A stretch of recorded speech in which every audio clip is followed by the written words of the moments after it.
so excited today. This is our third vlog of the Change Makers of NIRSA series, and I'm mixing things up a little bit because I'm doing panels typically, but today at our midpoint, I wanted to have a one-on-one with someone who has inspired me over the past 20 years. And so I'm getting ready to introduce Paul Wesselmann here in a few minutes. But real quick, just want to share that this whole year, we've been focusing on the concept of critical hope. And that comes from Stephen Pressfield and Stephen Brookfield's book, Learning as a Way of Leading. And critical hope demands that leaders take up the most difficult challenges, explore the most sensitive subjects, and raise the most daring questions. So I'm excited to have Paul with us here today to share some insight about hope. Again, Paul has been someone who's inspiring me with his rippling effect personally, creating inspiration and hope with his weekly ripples posts that go out on Mondays. Paul, I see you as a change maker, and you've been someone who has been impacting us, over the years, especially within NIRSA and campus recreation, and as well as higher education institutions across the nation. Yes.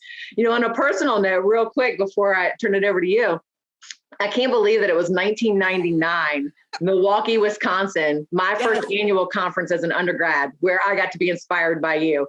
And so can you believe it's been 20 years? No, I can't. And it's so funny because, so you were, that was your first NIRSA and you were an undergrad. Well, that was my first NIRSA. And even though in some ways that just seems so long ago, it feels like yesterday. I remember in 1998 speaking at Arizona State. And one of the things I had to do was go over and fire up this group of, there was a little NIRSA meeting of Arizona State, Northern Arizona, University of Arizona.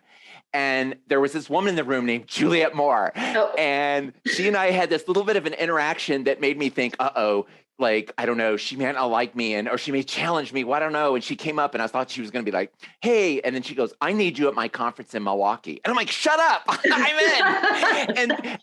and so, yeah. And that was also the very spring that just a few months before I showed up in Milwaukee, I had started sending out this little Monday morning email called Ripples that had, a little quote and something to think about. And it only had a few hundred people on it at the time. Yeah. And hundreds of people from NIRSA signed on. And so people like you all have been getting Ripples every Monday. What was this morning's issue? Like 1,186 or something? Like that many weeks. Yeah. We know each other. That's so amazing. And, and I love too, like how, you connect the connections that you've made throughout your time involving and engaging with NIRSA. And I can remember going to the student pre-con and hearing Juliet Moore for the first time at my conference as a student, and how inspiring it's been to be able to connect with her and have her as a mentor. Yes. And I love having her in my Facebook feed, because we still interact. And one of the social media certainly has its ups and downs over the years, which I'm sure we'll talk about. Yeah. But it is so cool to have these connections with people like Juliet and you and people that I don't necessarily interact with on a weekly or monthly basis, but I kind of like, ambient awareness, they call it. I kind of get to say, oh, her niece's birthday. Oh, she's having this. Oh, it's so great. Yeah, it is so great. It is so great. And it's really interesting, right? How we stay connected through the ebbs and flows of joy and challenging times, right? And so yes. it takes me back to another time when our paths crossed when I was a doctoral student at Virginia Tech. And our campus, we had just experienced the mass shooting, and we've seen a lot of that occurring throughout, the country over time. And I responded to your query about what members of the Ripples Project could do to support the Virginia Tech community. And so I'm just going to share a couple things, something I wrote and something that you wrote in response. Okay. I ask at this time for all of us to focus on the positive. We must focus on the kindness, the good, the loving, and the hokey spirit. All of us in the world are one community hurting. Let us love one another and support one another during this difficult time. And then your weekly Ripples positive focus, I really love this. You shared, it may seem like a difficult challenge to focus on the positive in light of such awful events. And even as we pause to focus on the tragic events in Blacksburg, hundreds of people died in Iraq, Darfur, and other places that human beings call home. And as someone who weekly puts together this weekly splash of inspiration, I'm the first to admit it is not always easy to be positive. I don't think it needs to be easy. I just think it needs to be worth it. So Paul, yeah, share some insight with us about, why we always talk about, positivity, hope, and grace can tend to come off as a naive response. And so share with us a little bit about what you mean when you say it's worth it. Oh, that's so great. Thank you for sharing that. It's such a blast. I don't know if you know this or not, but a few months before our exchange, right as Virginia Tech shooting was unfolding, I had been speaking at UNC Asheville, and they were trying to convince me to join Facebook. And I said to them, first of all, I don't even think I can because I don't even have a .edu address. They said, no, they just changed it. And I said, well, you need to understand Facebook is never going to last. MySpace is too well established as a social, there's just no way Facebook is going to become a thing, but I'll join it. So they had created a Ripples fan group. Yeah. And flash forward a few months, when you and other people were posting about what was going on, I learned about Virginia Tech, not from CNN. I learned about it because I was on Facebook. And there was a group that several of you joined that said, praying for Hokies. And I remember when I joined the group, there was 3,000 people in it. And I was just thinking, wow, all these people are instantly. And when I stayed online all day, and when I logged off to go to dinner, there were 100,000 people in that group. Wow. And I told my friends at dinner, Facebook is a thing. It is going to last, and it is going to change how we engage with each other. And I'm not even sure how, but I know that to be true. And I think, and then you and I ended up trading those messages. And then I used what you said in Ripples that week as well. And I appreciate you digging that up and quoting both your words, which were so valuable. And I think for me, hope can seem fluffy. It can seem unsubstantial. And it so much depends on how you define hope. Use the phrase critical hope.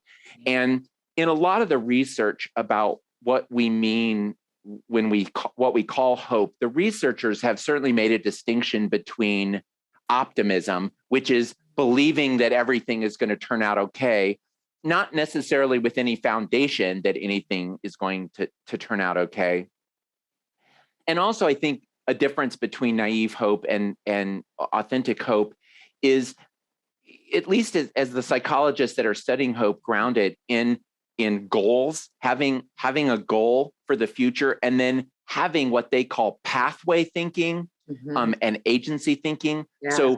So having a goal and having a sense of how you're going to get there, and to some extent, believing that you can get there.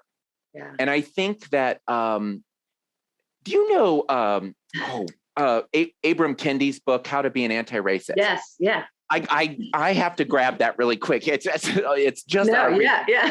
So last summer, I dived in and actually spring and summer read it over the course of several months with friends. And I think it's such a compelling read that I want to try to say about the end of it without spoiling any details. But there is a very significant turn of events in Kendi's personal life that he's unpacking while he's talking about racism and anti-racism and what he's trying to teach in his work. And there is a point where he's given very long odds of things being okay, very, very long odds.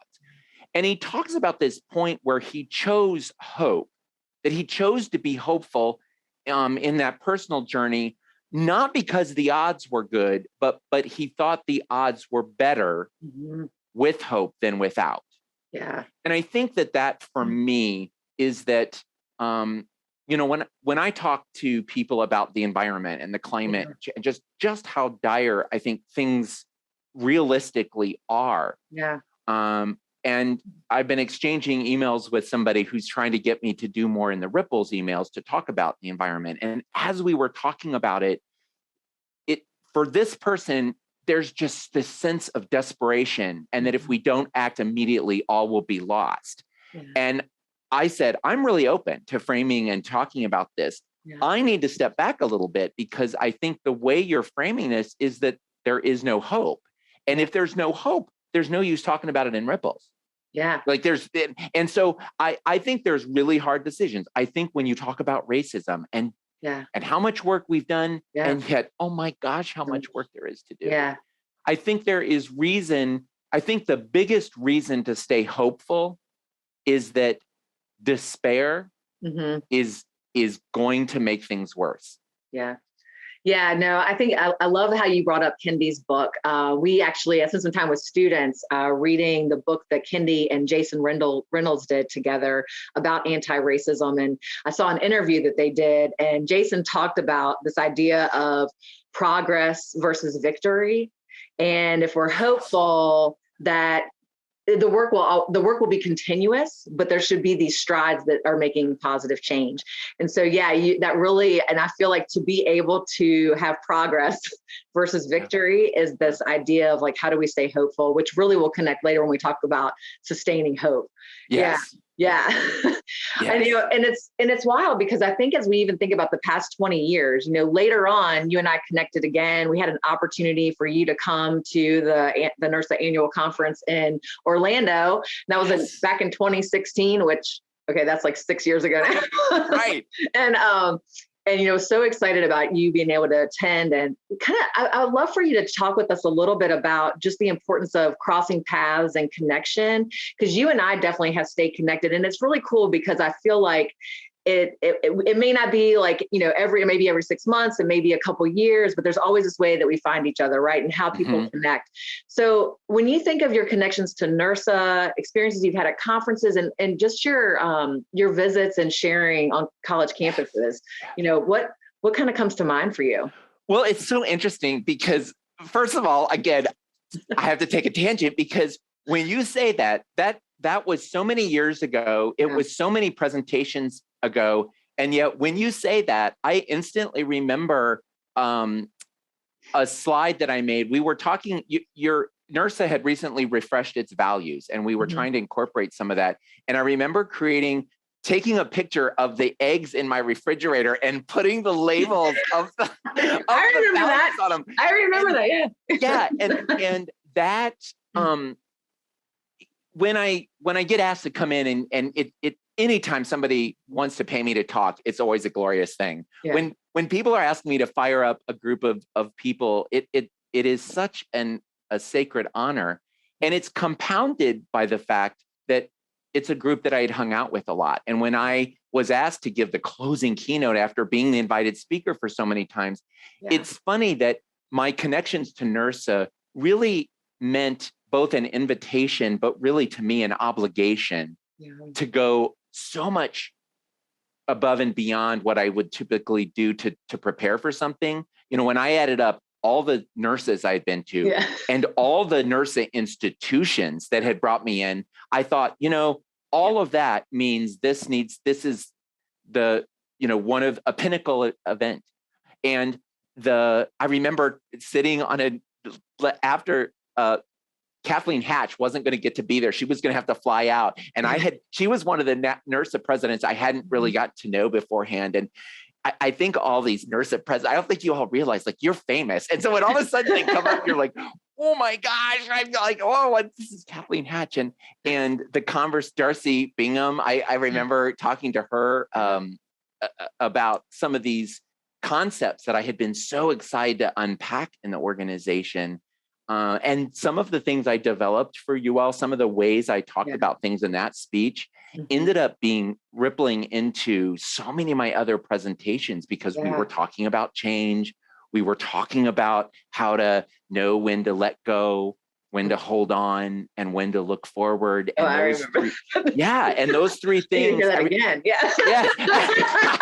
Yes. Well, and let me tell you, in the time of COVID, I have spent the last 2 years talking about change and challenge, and that this kind of ongoing, is it ever going to end type of change and challenge.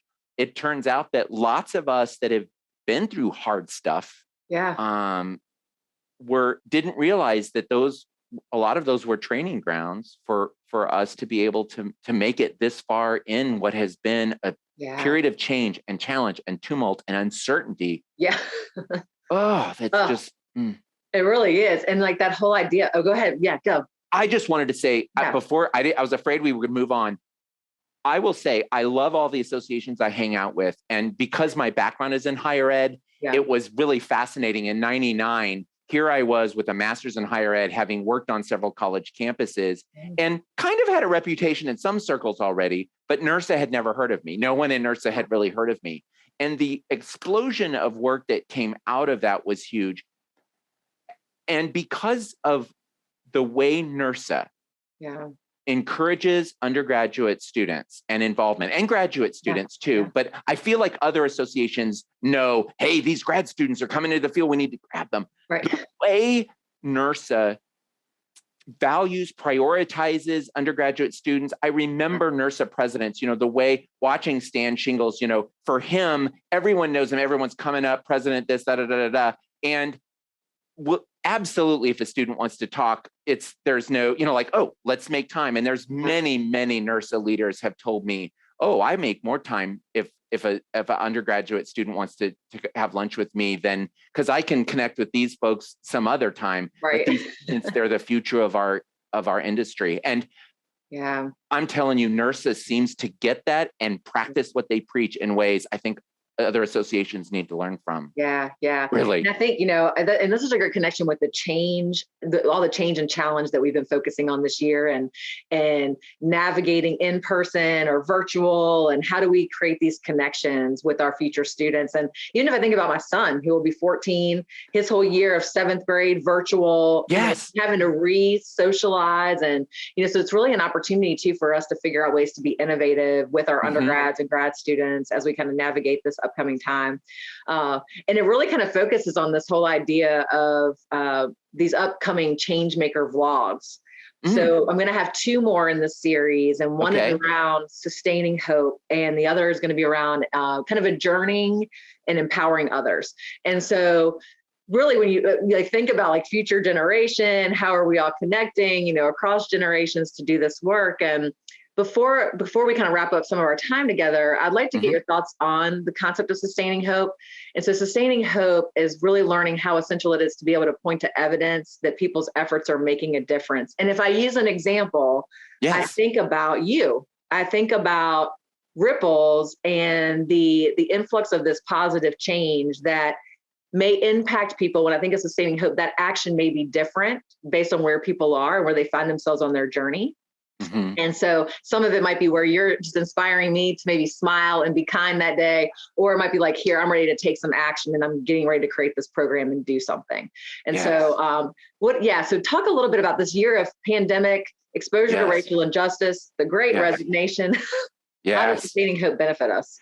It's interesting. I as a starting point for this, and I don't even know why it's coming up. I'm going to trust my instinct. Sure. I'm also I trust it. Right. So I was on a walk with Brene Brown and James Clear, Atomic Habits, this morning because I was listening to Brene Brown's blog or podcast. Yeah. And do you know James Clear, Atomic Habits? Is that book? Yeah. Yeah. I haven't. I've heard snippets of it. I have not read it yet. Exactly. So this book really hit the ground just before the pandemic, and a lot of people are talking about it and he and other people have really been evangelizing the difference between goal setting and habit forming, and just how much more important it is. And one of the things that he said that Brene was just like, for her was one of the biggest takeaways was the difference between, we tend to think of intensity when it comes to like goal setting and success and making change, that we need to bring this intensity to create big change or to do this big thing. And he said, by far, research suggests, and my approach is that consistency is far more impactful than intensity. And he tells a story about somebody who was on a health journey that involved losing a substantial amount of weight and then keeping it off for a decade. And he points out that one of this person's first habits was to go to the gym every day, 5 days a week, some very regular way for 5 minutes and no longer for 2 months. Wow. Because the habit of going to the gym was far more important than what was happening there. And he said, it's you can't improve a habit until you have a habit. Oh. And so, right. And so many resolutions are, I'm going to go to the gym 3 days a week, or I'm going to, eat healthy on a daily basis. Yeah. And we're really asking ourselves to do all the change in the first hour and then sustain that when we haven't done that before. Right. And, yeah. And so interestingly, I would not have thought of starting with that when we're talking about sustaining hope. But I would say to you that it is, it's so easy to pray in the desperate hour when, oh my gosh, even if you don't believe in God, you're like, just in case. Yeah. And it's so easy to be super grateful when the big success happens or the big thing happens. And in both cases, that's great. Right. And what gets you through is so much, what are the things that you're doing on a daily basis? And when I look at my career, there are, and I'm not exaggerating, that day in Milwaukee ended up really transforming my career in lots of ways. I got more work out of that than any speech I've ever given before since. And the number of times I've come back to fire you up is unprecedented in my career. And that's not nearly the biggest impact that on my career. Daily ripples. I had no idea when I started sending out this email. I had a business name, Stone Soup Seminars. I never thought that this little email, I would become the ripples guy. I created this metaphor that was next to my little Stone Soup Seminars branding. And I wanted it to be this little splash, the little stone going in the soup and these little ripples that would go out. And I think the time that I spent sending it out every week, week after week, adds up to 1,187 weeks, but it never felt like that, right? Like I never thought I was getting a degree in rippling, like it was this very small thing. And as a result, sometimes when I don't feel very ripply, I have enough consistency, enough habit. I have several ripples kind of stored up and it's okay. I can coast through really difficult situations because of all those small things. And I think it's true. I think it's so true. The same for hope. I experienced despair. I thought 2022 was finally going to be this different start, than 2020 when it hit. I'm so good in a crisis that I was ready for it. We created the little "We got this" sticker, that we ended up. I've got one on a water bottle. Yeah. Yay! Yeah. So, in the weeks of ripples, I did that. I finished a book that I'd been working on. The book on hope came out of that. I knew what to do. Then I ran out of steam because, oh my gosh, I was burned out and fried. And I came back, and 2021 was a harder year for me than I thought it was going to be. And I just was so sure that 2022 was going to start strong. I had 2 in-person gigs booked. And the first 2 days of 2022, the first one said, we're going to have to switch to virtual, which was the right thing to do from a safety standpoint. Sure. But I was like, I wanted to go fire up 500 people.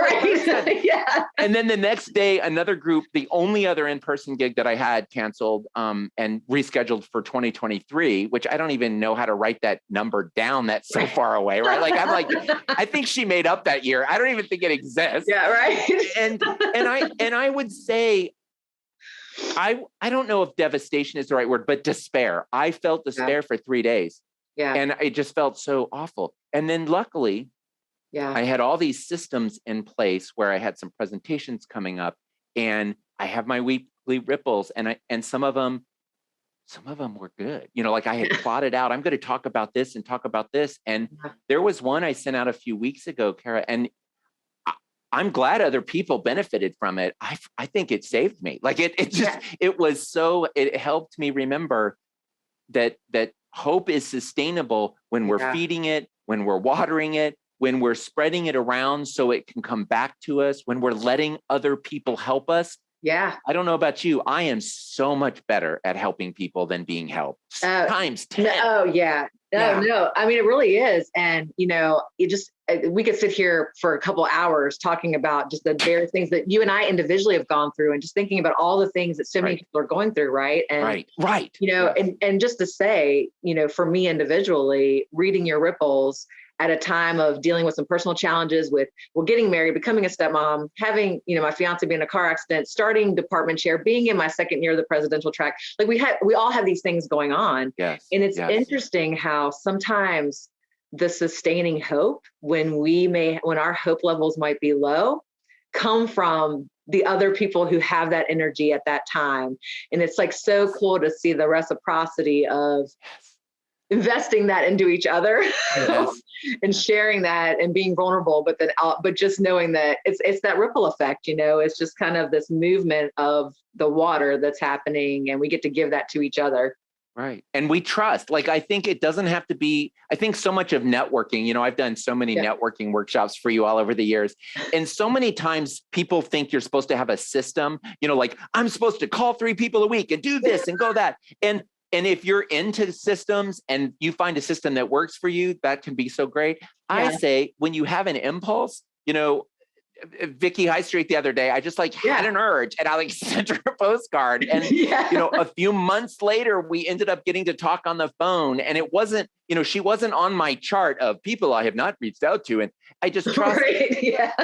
And the biggest thing is you trust impulses, is that God? Is it synchronicity? Is it just a coincidence? I don't know. But the number of times when I've trusted an impulse, and then it turns out, I was just thinking about you, it ends up being, and then there are times when somebody reaches back out to me, I've reached out to them and said something that really helped them and I had no idea. Yeah. And they reach out to tell me thank you months later.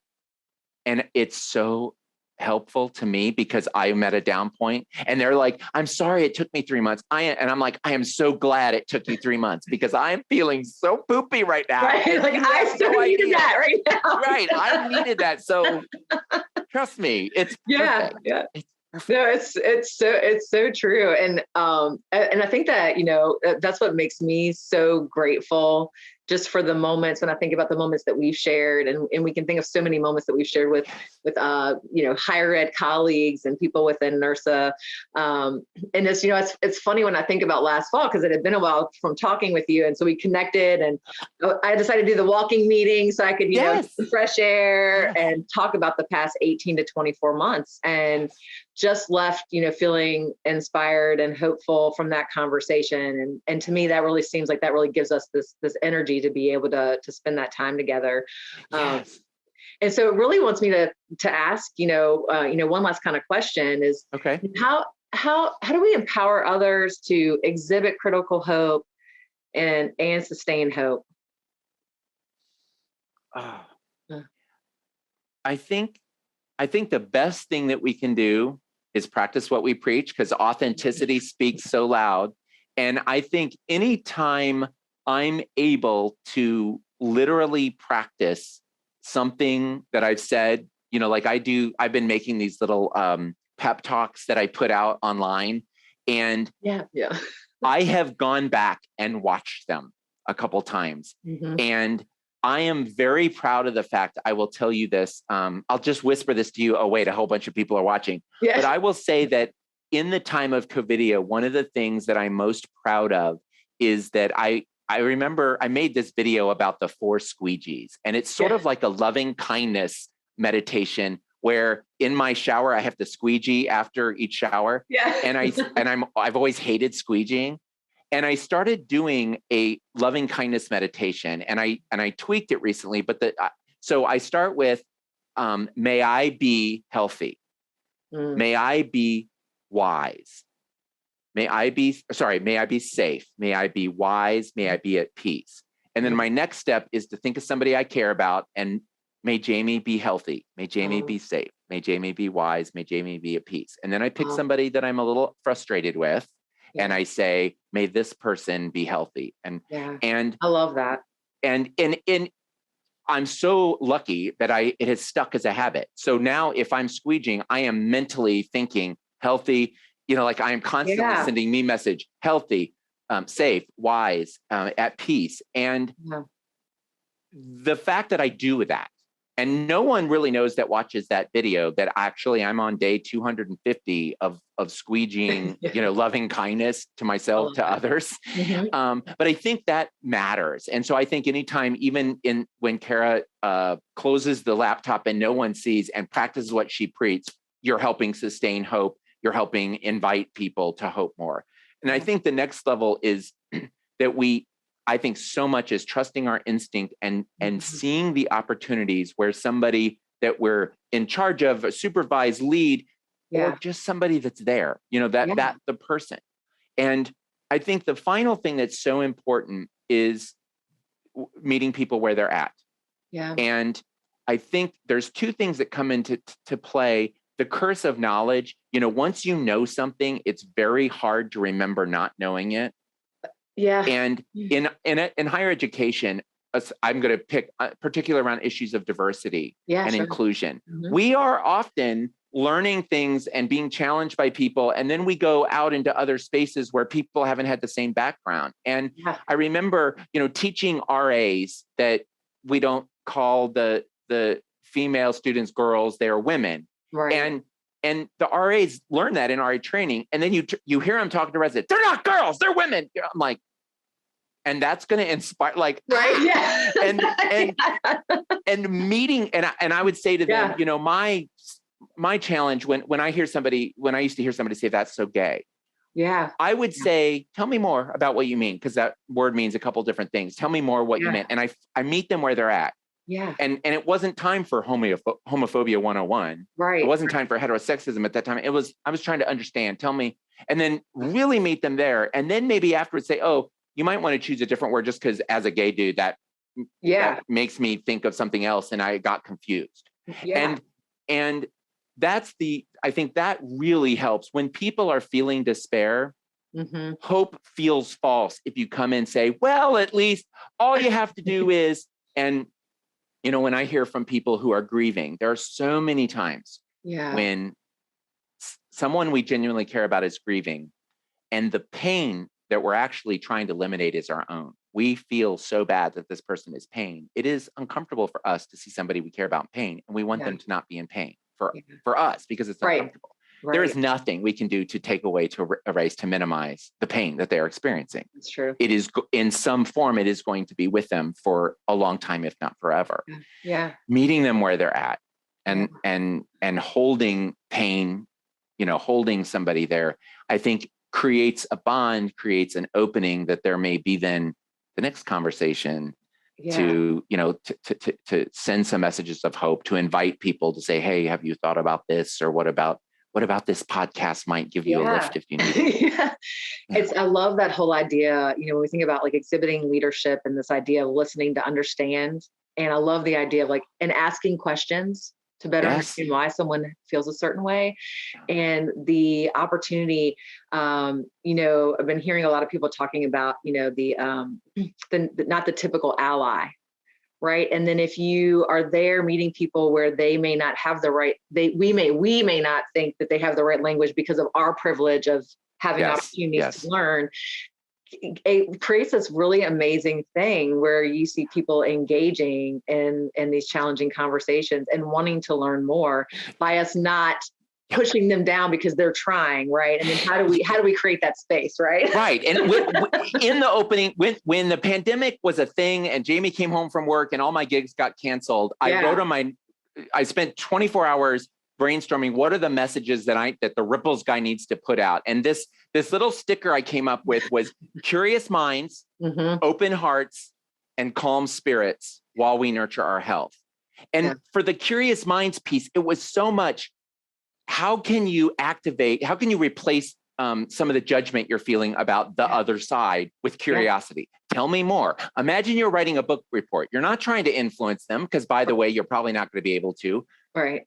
You're in book report mode. How can you take this awful experience that we're stuck in and say it's a required internship? Since we're stuck going through this, is it possible to grow through it also?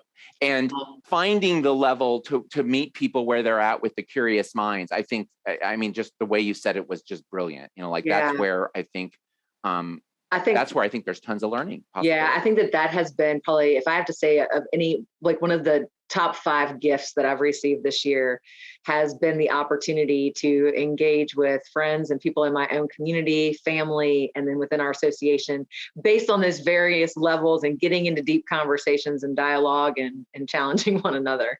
Yeah. Well, I just have to say, I am so thankful to be able to have this time with you today. It is Now so I'm great. glowing, and I'll be like, oh, it's because I was hanging out with Paul. Yeah. And I'll probably tell somebody I was at a NIRSA conference today. I'm like, yeah, I know, right? You're like, oh, you just feel it. And so, I just really appreciate, all of your giving to inspire and give hope to others over the years and the continuation that you're going to do with this work. I know that there are many Mondays that, I read your ripples and, it's exactly what the doctor ordered, right? Perfect timing, just what I needed.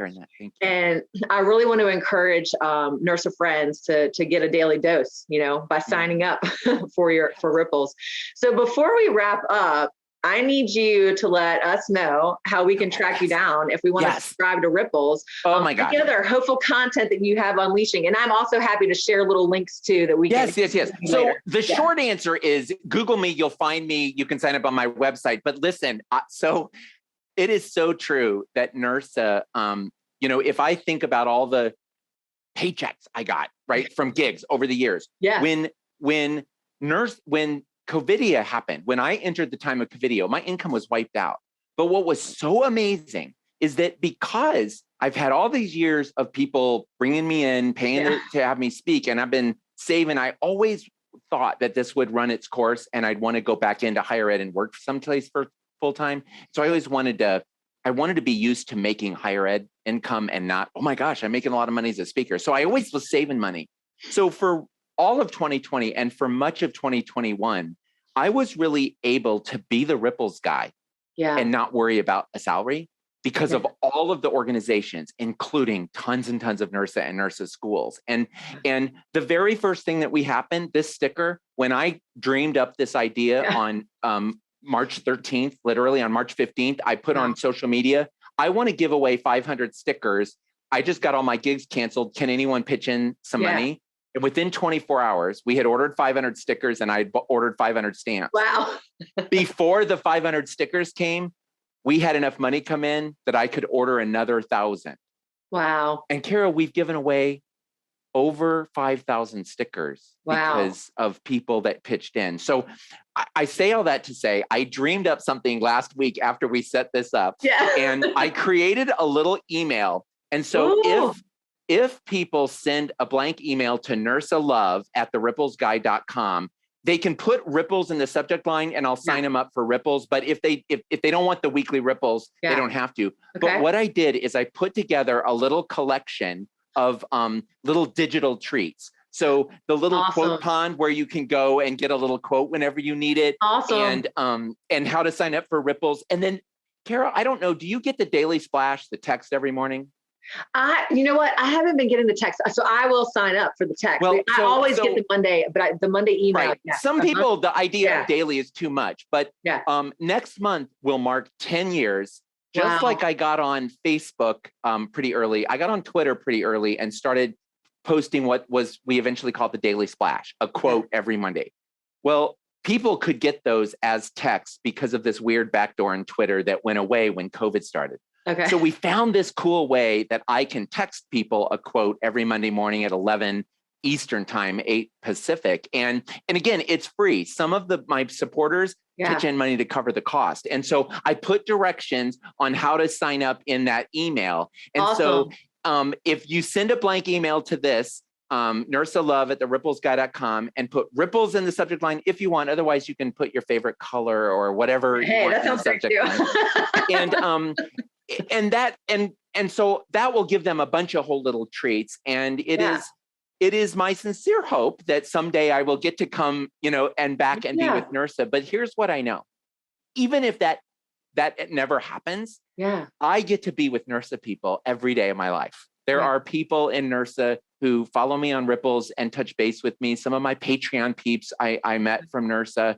And the Daily Splashers, there are people that respond to those texts, and I always get those messages. And I recognize their name and as people who I met in Milwaukee or Providence or Reno or Tampa or Orlando or where were we in Texas? Dallas. I remember Grapevine. I heard something great. It was great something. Those the Gaylord resorts that you all were at for years, which I always went Gaylord. You enjoyed it. Because apparently my 12-year-old doesn't quite realize that that's something else. Yeah. And finally, I will say this. I remember our message exchange back then. I never forgot it. I have watched you, you and me grow up in NIRSA, but to watch you go from undergrad to grad to profession to professor to leadership to president is really amazing. And you bring so many leaders that I admire in NIRSA bring their heart and their head, and for you to really bring so much heart and so much head to your work and to leadership is extraordinary. So I cannot thank you enough for spending 45 minutes with me. It's just fabulous. No, well, thank you so much for those kind words. And I appreciate the reciprocity of us being able to live into each other. And it's so great to have you with us. And I really want to thank you for your time. I want to thank all of the friends and colleagues who are watching this, and sign up for the NIRSA Love at Ripples Guy. And all that information will be in the link. I do encourage everyone to share Ripples of Hope and maybe inspire each other to continue to progress and exhibit critical hope, so that we can be the change that the world needs to create and sustain healthy communities. So, I forgot a digital copy of Ripples for Hope. They're going to be able to download a free copy of the digital Ripples of Hope. Awesome. And I will very happily send them a sticker. I put a link. So if people are still needing Curious Minds, Open Hearts, Calm Spirits while we nurture our health, I put a little link in the auto reply email so that they can, so that I will very happily, I've got thousands now of stickers that I still can give away, because hope is a process for sure. It so is. And oh my gosh, Paul, thank you so much. Like, that's such a great gift. And we will continue this rippling effect of hope. And we wish you well and all of your work. And I can't wait for folks to send you an email and sign up. Thank you. Yeah, I'll let you know how many emails I get. I'll let you know. All right. No, I can't wait. Thanks so much, Paul. You bet. See you. Thank you. Take care. Bye-bye.